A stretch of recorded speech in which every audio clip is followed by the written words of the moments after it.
When a man visits his doctor complaining of fatigue, low motivation, weight gain around the middle, and a general flatness he cannot quite name, the conversation that follows will cover his diet, his sleep, his stress at work, and possibly his thyroid.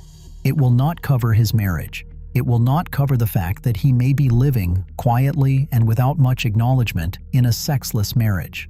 That's a structural gap in how men's health gets discussed and treated, and it matters more than most people have been willing to say out loud. The research on what prolonged sexual inactivity does to the male body has been accumulating for decades. It does not get much attention outside academic journals because it sits at the intersection of two things nobody particularly wants to navigate together: the clinical and the intimate.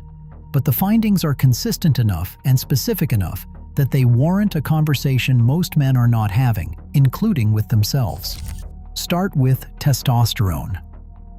Physical intimacy plays a meaningful role in testosterone regulation in men, not as a one-time hormonal event, but as part of the sustained biological environment that physical closeness maintains over time. Men in long-term sexually inactive marriages show lower average testosterone levels than their peers in active marriages, and the effect compounds slowly enough that it is genuinely difficult to attribute to any single cause. Researcher Peter Gray has documented the relationship between relationship context and testosterone across multiple population studies, and the directional signal is consistent. The sustained absence of physical intimacy is not hormonally neutral. When this process extends over years, the clinical picture begins to resemble what endocrinologists would recognize as hypogonadism, a state of chronically suppressed testosterone production, though it rarely gets named that way in a general practice setting. A relevant factor here is sex hormone-binding globulin, commonly abbreviated SHBG, which rises as testosterone availability drops, further reducing the amount of free, biologically active testosterone in circulation. Most men will not attribute any of this to the marriage at all. Low testosterone doesn't feel like a deficiency. It doesn't announce itself with any single clear symptom. It presents as a gradual dimming, less drive across every area of life, not just the obvious one. Men describe losing interest in things they used to pursue without thinking about it, and projects that once held their attention become obligations. Clinically, this is anhedonia, the specific loss of pleasure and motivation that sits at the center of depression's diagnostic picture, though men experiencing it inside a marriage rarely reach for that word. The body gains weight more easily, particularly around the abdomen, and muscle becomes harder to maintain. Energy runs lower than it ran 10 years ago, and a man will assume that's simply what aging feels like, because that's the most available explanation. And because the alternative requires looking somewhere, most people tell him not to look. The cortisol piece is less discussed and possibly more consequential. Chronic feelings of rejection and the sustained emotional state of feeling unwanted inside a relationship where wanting was once present elevate cortisol. This is not the acute cortisol spike that accompanies a temporary stressor, which the body manages reasonably well. Instead, it is a background level of elevation that accumulates when a man spends months or years in a low-grade state of unresolved longing. This chronic HPA axis activation produces measurable downstream effects. Interleukin-6, a key inflammatory cytokine, rises under sustained psychological stress of this kind. C-reactive protein, the standard clinical marker for systemic inflammation, follows the same trajectory, and elevated CRP is one of the more reliable predictors of cardiovascular risk in otherwise healthy, middle-aged men.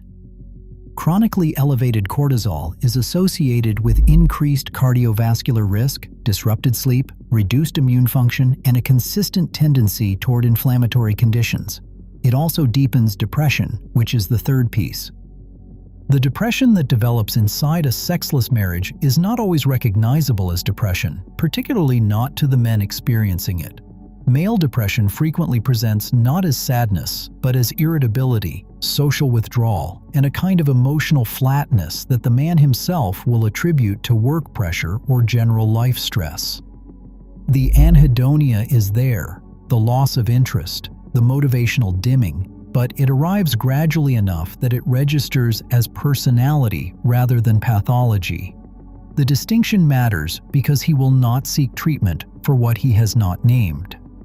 His doctor may note the symptoms without ever connecting them to what is happening at home. What compounds all of this is a specific kind of loneliness that exists inside a marriage and nowhere else. It is distinct from the loneliness of being single, which has social recognition and social permission to be painful. The married man who is lonely in a context where, by every external measure, he should not be. He has a home, a partner, often children, a life that looks complete from the outside. Attachment theory offers a useful frame here. When a primary attachment figure is physically present but emotionally or sexually unavailable, the attachment system remains chronically activated, producing a state of unresolved seeking that is physiologically distinct from simple social isolation. The loneliness has no legitimate address, so it goes unnamed and therefore untreated and compounds further. There is also the anxiety of anticipation and disappointment that settles into the daily rhythm of a household in a way that is hard to describe if you have not been in it.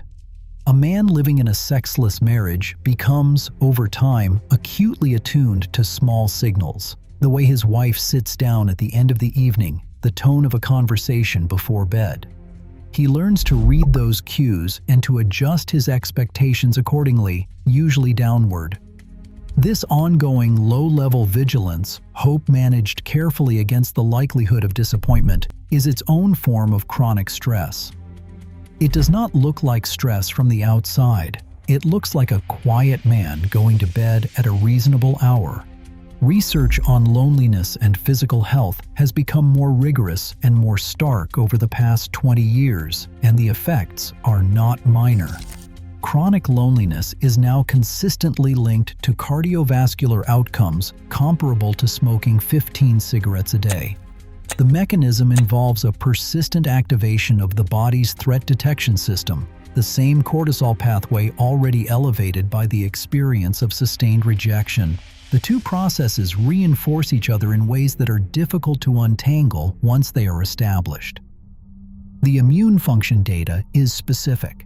Sexual intimacy is associated with measurably higher levels of immunoglobulin A, which forms part of the body's first-line defense against infection. Work by Charnetsky and colleagues found that individuals engaging in regular sexual activity showed substantially higher levels than those who were sexually inactive. Men in prolonged sexless situations show reliably lower levels across multiple population studies. The clinical significance of that gap is debated, but the directional signal is consistent. Sleep is where many of these threads converge practically. Physical closeness promotes sleep quality through the oxytocin release it involves and the general nervous system downregulation that contact between partners produces. Men in sexless marriages report chronic sleep disruption at higher rates than men in sexually active ones, and disrupted sleep impairs hormonal regulation, elevates inflammation, undermines emotional processing, and weakens immune response. It is the mechanism by which everything else on this list gets harder to recover from. None of this is framed in the research as a moral question. The studies measure what happens in the body under certain sustained conditions. The conditions of prolonged sexual inactivity inside a committed relationship produce a specific and measurable physiological pattern in men. That is what the data shows. The difficulty is that this rarely gets said clearly in a clinical context. A man in his late 30s or 40s presenting with low energy, mild depression, poor sleep, and weight he cannot shift is unlikely to be asked in that same appointment about the state of his marriage. The questions land in separate categories. The hormone panel goes one direction, mental health screening goes another, and the clinical picture never fully assembles because the piece that connects everything gets treated as a personal matter rather than a medical one. Part of why this stays unaddressed is that men have very little language available for it that does not carry some cost. To raise the subject of a sexless marriage is to risk being heard as complaining, or as reducing a relationship to one dimension, or as making a demand. The clinical framing, the fact that what a man is experiencing in a sexless marriage has measurable physiological weight, offers a way to discuss it that bypasses some of that friction. But most men do not know that framing exists. What men in this situation are usually doing is managing it privately, making small adjustments, recalibrating expectations, telling themselves it will change, and then telling themselves they've accepted that it won't, and then hoping again anyway, because hope is hard to fully extinguish when you're still sleeping in the same bed. The body keeps a different account. It records the rejection, the vigilance, the sleeplessness, the cortisol, the slow testosterone decline, the creeping inflammation that C-reactive protein would confirm if anyone thought to look. And it doesn't distinguish between a man who chose this situation and one who has been trying to change it for years.